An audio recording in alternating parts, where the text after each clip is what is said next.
আমি আব্বুর ছোট পোলা। বাবার টাকার অভাব নেই।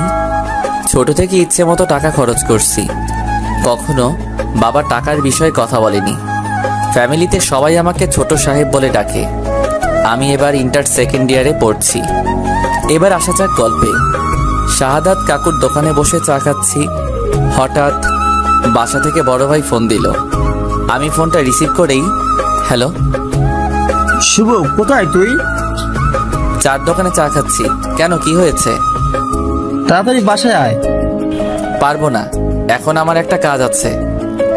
দেখ ভাই, আমার রাগ করিস না, তাড়াতাড়ি বাসায় আয়। আচ্ছা, আসছি বলেই বাইক স্টার্ট দিয়ে তাড়াতাড়ি বাসায় পৌঁছলাম। বাসায় ঢুকেই আমি অবাক, এত মানুষের হইচই কিসের?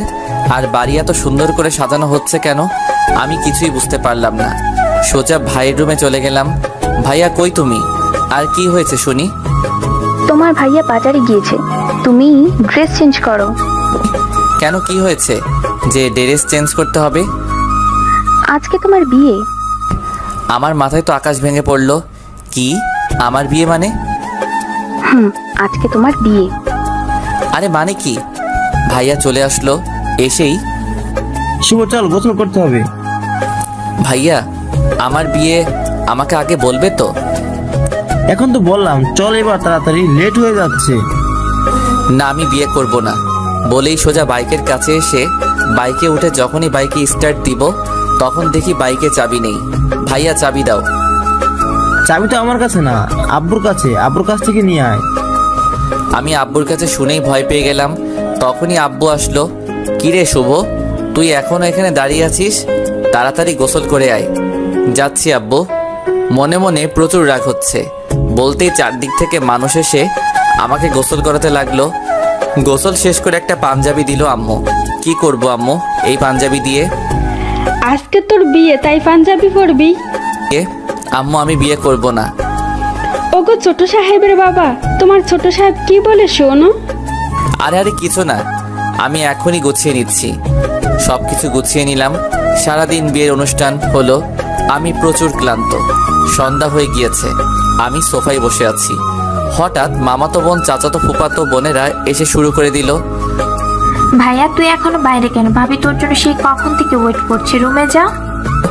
ওই কার ভাবি? আর কার জন্য? আরে তোর বউ। পাগল নাকি? আমি তো এখনো বিয়েই করিনি। ফাজলামে বাদ দিয়ে তাড়াতাড়ি রুমে যা বলছি। যাব না। ওরা তিনজন মিলে আমাকে জোর করে রুমে পাঠালো। আমি রুমে ঢুকেই গাছের মতো সোজা হয়ে গেলাম।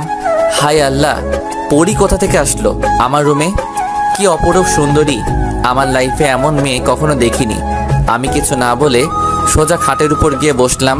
যেই না বসলাম, আমার বউ আমার কলার ধরে কাছে টেনে নিয়ে, ওই এত সময় কোথায় ছিলেন? আমি সেই কখন থেকে ওয়েট করছি। আরে আরে আপু, কলার ছাড়ুন, দম বন্ধ হয়ে যাচ্ছে তো। ওই আপু মানে কি? আমি আপনার বউ। সরি, আমি আপনাকে বউ মানতে পারবো না। আপনি মানলে ভালো, না মানলে গলা টিপে মেরে ফেলবো। না, আরে না না, মানবো। মনে থাকে জানো। আর কালকে থেকে এত রাত করে বাসায় ফেরা চলবে না। আজব,